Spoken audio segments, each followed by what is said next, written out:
Yeah. We just got the full release of Chapter 1 of Otherside. I say just, but we got this like a month and a half ago and I haven't covered it yet, but don't worry, I'm covering it now. By the way, the king theory has also been confirmed and I'm going over that in my next video, and if I say anything about it in this video, just ignore it, please. Before we start, I'd like to say that I thought episode 1 of Otherside was going to be one long act. But seeing as we now have chapters inside of the episodes, we're getting way more free content than I initially thought. With episode 1 officially being titled Clockwork, we have at least 40 or so pages we get to cover today. I'll be analyzing each drawing, sentence, and interaction to see what facts we now have confirmed and what theories we can make as the story finally begins to emerge.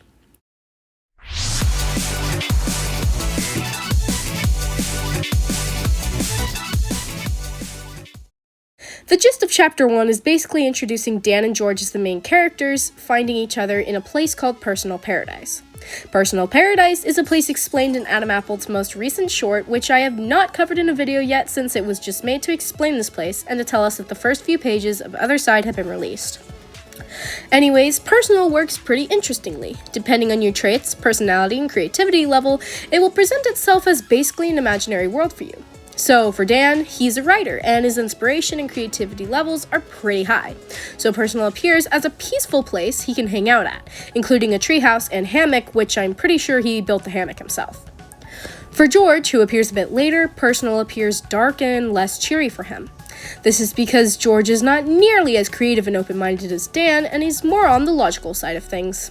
The more creative the person is, the more influence they have over the place. So for someone like Dan, who's particularly imaginative, he changes shapes frequently, and he's able to make imagined objects come to life. That also is the reason why George doesn't have as much influence over it. Dan can also create things out of thin air if he tries hard enough, though it looks like since he hasn't had much practice, he might spawn things he doesn't want. Right off the bat, this gives us a few really cool theories. Maybe sometime Dan's in danger and, while in Personal, tries to spawn some weapon or healing item, but he screws up and spawns something seemingly useless that he has to figure out how to use to his aid in 5 seconds. Or, since we actually see George try to create something and give up instantly, he could actually spawn something later in the story, but it's demented and glitchy, forcing the duo to either run away or to try to destroy it. This would be really cool in an already tense scenario, like the duo just fought something and George was trying to help them recover, but accidentally made the situation way worse. Alright, now that we've covered Personal Paradise, and the most we know of it, it's time to go over all the pages released so far. Hold on tight, because we've got a whole lot of stuff to theorize with this round. Our story starts off with Dan trying to figure out how to write a story. We can already see the color scheme and decorations around the room being that same sunflower symbolism, and I have a feeling this flower is going to come up as something bigger later in the story. Dan seems so ticked off that he actually breaks his pencil as he's trying to figure out what to write about. Not long after that, he turns to a book laying on his shelf. He then uses this book to summon a being known as Twig. Now, this already raises the first big theory of this video. Where did Dan even get the book in the first place? He couldn't have gotten it at some library, but it couldn't have been from a single print either, as George also allegedly had the book. So, where did it even come from? Well, I'm bringing up a theory I barely developed in a previous video. This theory states that humans had been in Otherside before, and that they had known about the dangers of Twig, possibly the entire ever-being race. So they had written a prophecy of 2 humans years in the future defeating the ever-beings for good. Let's just say this theory was true. Then the humans could have created 2 books able to take the humans from the prophecy to Otherside, and hid the books in the real world, in places they'd know the humans would find them. This, with all evidence we have right now, is actually a pretty solid theory if we assume humans have been at Otherside before Dan and George, especially since Twig acts like he's seen beings like Dan before. But with all that still raises the question, where did Dan find the book? Well, if this is anything like Gravity Falls or Amphibia, Dan could have well been gifted it by a friend, or he could have just found it somewhere. Nevertheless, he seems to know how to use it perfectly fine. I'm not sure I can show you what he does with the book exactly since this is family friendly, but to put it lightly, he bleeds on it and asks it to help him write a story, basically selling his soul. So how does he even know how to use it? Maybe it was written in the book somewhere, but the pages we see are all blank, so I can't say for sure. Maybe it came with instructions, or Dan was straight up guessing how to use it. Or maybe someone he knew told him how to use it. Maybe a descendant of the humans from Otherside. The next few bits is just Dan getting transported to Otherside and meeting Twig. I'll spare you the details. Twig forces Dan on a scavenger hunt, saying that if he refuses, he'll be unalived. Now, take a closer look at Twig. He seems to appear as a shadow-like form, possibly the only form he can appear in since Personal isn't technically connected with Otherside. Now that I'm saying this, maybe Twig could want to get to Earth sometime in the story and try using Personal Paradise as a gateway between worlds. But that's a theory to unpack another day. Anyways, Twig also makes himself look very tall and intimidating, stressing Dan out and causing him to panic a bit. This is very smart actually, as presenting yourself as a threat during a first impression really has an impact on how the other views you. Twig acting all big and spoopy really does seem to have an effect on Dan, as he's very submissive and immediately agrees to the scavenger hunt. Now, more evidence of the king theory is presented here. The king theory has been confirmed, but I feel like it's really cool to mention, so I'm gonna leave it in. Twig knowing precisely how to freak Dan out is a tactic many ruthless rulers will use to scare enemies. It's hard to nail the spoopy bit though, so Twig must have had practice. We can also, of course, see Twig wearing his crown on his now canonical 5-head, again signaling he was a ruler of sorts. The next bit of the story is introducing Dan's dad and sister, and showing that they own a hotel. World building, basically. There's nothing to note much in this section, but we do see the name of Dan's deceased mother, June, written on a box under Dan's bed. Oh yeah, Personal just kinda exists under his bed now. I wonder if the other humans can see it, or if it's just him. Like, imagine Ruby spying on him, watches him clip through the wall under his bed because she can't see Personal's entrance. Anyways, the next big part of the story is where George comes in. We see George running through his version of Personal Paradise. It's way more dreary and dark than Dan's brightly lit one. He seems panicked, possibly because this is the first time he's been trapped inside of it, meaning somehow, some way, these two stupid idiots summoned Twig at the exact same time, actually solidifying my ancient human theory a bit more. If we take a maybe discarded lore fragment that might not matter anymore, all this happened just like a prophecy would. The two found the book, or message, at the exact same time, freeing the late king, Twig, from being trapped in just Otherside. There's more proof of this as when Dan hears his sister, Ruby, calling for him as he's impersonal. He turns from Twig for 1 second. When he looks back, Twig has disappeared, presumably being summoned to George's location.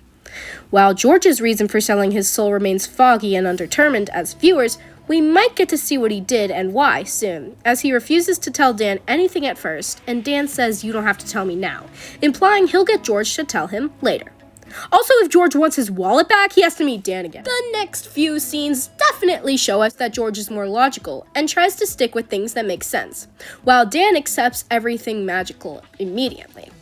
This is proven when in 2 different scenarios, George appears disturbed and unnerved and demands to know how Dan is doing all of these things that defy all laws of nature, such as spawning things and taking his new friend to very interesting places within the space of 5 minutes. This could prove interesting later in the story, as since the duo are both caught up in Twig's shenanigans, George might be more mentally unstable while in Otherside because everything he sees doesn't make sense to him. This could lead to an early crash out or even problems with the scavenger hunt, such as George being tasked with grabbing some strange item he's never seen before and refusing because it isn't logically possible. During this little montage, we also see the duo walk through a mushroom-looking place. Laughs maniacally into the microphone. Yes, we did get a confirmed name for Carl, that being Shroomy, but you know what? He'll always be Carl in my heart. As predicted from my last theory video, we did get Shroomy foreshadowing by this place they walk through. Now, we don't explicitly see any signs of him, but this place looks an awful lot like that one meme I made a while ago. Maybe this place will get brought up again soon, and possibly Shroomy might be a main Othersidean for a later episode. Anyways, the amulet. I mentioned in my last theory video I wasn't going to talk about it much since it was in a muddy place in the story. But now we've seen it in action. I can theorize with it. Yay! The amulet seems to be a kind of guide around the world of Otherside, between personal to all the other places. It shows them where to go, and Dan actually mentions being able to wish where he wants to go and it happening, but he has to be inspired or something. That being said, the fact that George kind of just finds Dan's personal all by himself is a bit strange, as he was just allegedly running blindly and somehow met Dan by accident. Now, this could just be dumb luck and I'm overthinking everything, or the amulet could have guided George without him even knowing it existed. It could have given him a feeling or urge to run the way he was going, or maybe even controlled his mind a bit. We see that amulet might even have a mind of its own, as if Dan wants to go somewhere, the amulet will take him. This is kind of like a whole situation in The Hobbit, where Bilbo finds that magical ring, causing Lord of the Rings and all that, and it seems to become possessive and controlling over him. Maybe later in the story, the amulet could become possessive or controlling over Dan or George, forcing them to places or situations they don't want to be in. Given that this was a gift from Twig, it would seem likely that he'd play with the duo by making the amulet lead them somewhere wrong or even potentially dangerous. The amulet itself holds a lot of potential, and I'm excited to see how AdamAppled uses it in the story. We're almost done with all the lore I could gather for Chapter 1. There's just one more thing that intrigued me. When Dan asks George if Twig's going to unalive him too if he doesn't do the scavenger hunt. So, Twig made the same deal with both humans, which seems a bit strange. Shouldn't one human be good enough to do the scavenger hunt? Why two specifically? Of course, we know Twig wants to use the human souls to recreate the Blood God Pantheon, Twig's fellow kin. And if we refer to the king theory, George could have been possibly reincarnated old Everbeing king. Given the crown symbolism for him, though it may just be his business logo, we can assume Twig wants to unalive the old king's reincarnated being to make sure he won't get overthrown. That leaves Dan being just a benefit, giving Twig two souls to work with. Dan might, however, symbolize a king's protector, guiding and encouraging George through the scavenger hunt. Also, Dan is good at pocket picking, something I didn't expect but is a really good detail to put this early in the story. Hey. Maybe George acts really freaked out at everything because he might remember vague memories of his Everbeing form and recognize a few places in Otherside. This actually might explain why he said, "I can handle it myself," and is so calm about the whole Twig situation. Not because it's cool or interesting, but because he knew Twig before. Apart from all of this, there are a lot of British references, given that George is British. We have the classic Americans don't have kettles joke, George saying mate, and Dan actually straight up assuming George is from the UK, which happens to be true. By the way, AdamAppled has expressed many times that Dan is a fandom kid, yet, try as I might, I couldn't find a single reference or drawing of anything from popular fandoms like Five Nights at Freddy's, The Amazing Digital Circus, Undertale, etc. I don't know if this was scrapped subtly or not, but I'm kind of sad nothing showed up since I am in many of the fandoms Dan has been said to be in before, and I'd like to see a few references. And that pretty much wraps up the video. There were a lot of cute art details I didn't cover for the sake of theories coming first, like the mushroom biome connected with the peaceful forest. But that's about it for this video. I can't wait for Chapter 2, and I really can't wait for Clockmaster to appear. Please consider liking and subscribing if you enjoyed. So long, and stay so spendy. I need all of these books out of my house by Tuesday, because on Tuesday I'm having a potluck, and I can't have people coming to my potluck asking why there's all these books against the wall. Can you imagine the questions? Hey, what's with all the books? How embarrassing! Buy my book!